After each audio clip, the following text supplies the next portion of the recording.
babaeng Pilipina. Ang ganda ng mga babaeng Pilipina. Ang ganda ng mga babaeng Pilipina. Ang ganda ng mga babaeng Pilipina. Ang ganda mo, ang beauty mo, ang kinis pa ng kutis mo, ang cute mo na, ang bakit mo ba, ganyan talaga ang mga Pilipina. Ang ganda mo, ang beauty mo, ang kinis pa ng kutis mo, ang cute mo na, ang bakit mo ba, ganyan talaga ang Pilipina. Once upon a time in the Philippines, that was city, and now there is a beauty queen. Ang ganda ng mga babaeng Pilipina. Ang ganda ng mga babaeng Pilipina. Ang ganda ng mga babaeng Pilipina. Ang ganda mo, ang beauty mo, ang kinis pa ng kutis mo, ang cute mo na, ang bakit mo ba, ganyan talaga ang mga Pilipina. Ang ganda mo, ang beauty mo, ang kinis pa ng kutis mo, ang cute mo na, ang bakit mo ba, ganyan talaga ang Pilipina.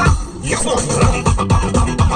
Ang ganda ng mga babaeng Pilipina. Ang ganda ng mga babaeng Pilipina. Ang ganda ng mga babaeng Pilipina. Ang ganda ng mga babaeng Pilipina. Ang ganda mo, ang beauty mo, ang kinis pa ng kutis mo, ang cute mo na, ang bakit mo ba, ganyan talaga ang mga Pilipina. Ang ganda mo, ang beauty mo, ang kinis pa ng kutis mo, ang cute mo na, ang bakit mo ba, ganyan talaga ang Pilipina. Once upon a time in the Philippines, that was city, and now there is a beauty queen. Natitig lang sa gilid, ang galing na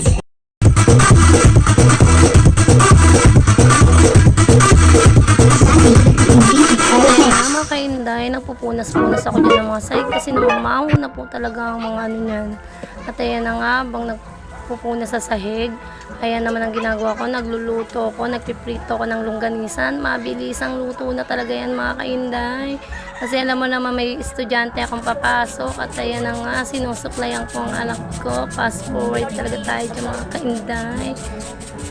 Habang inaano ko yan, iniipitan ko kasi papasok na yung mga kainday. Kasi anong oras taxi dyan mga kainday. Talagang push na push talaga akong mabilisan dyan mga kainday. Kasi alam mo namang may estudyante tayo. At hindi ko na nga sila yan mahatid kasi nga busy ang inyong inday sa paglilinis ng kanyang bahay. At ayan na, maganda na aking baby. At ayan, blooming na blooming, habing kumakain. At ayan na nga, tamang post muna si Inday.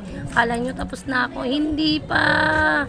Kaya pa like and share na lang po sa aking YouTube channel and Facebook. Bye bye mga kainday.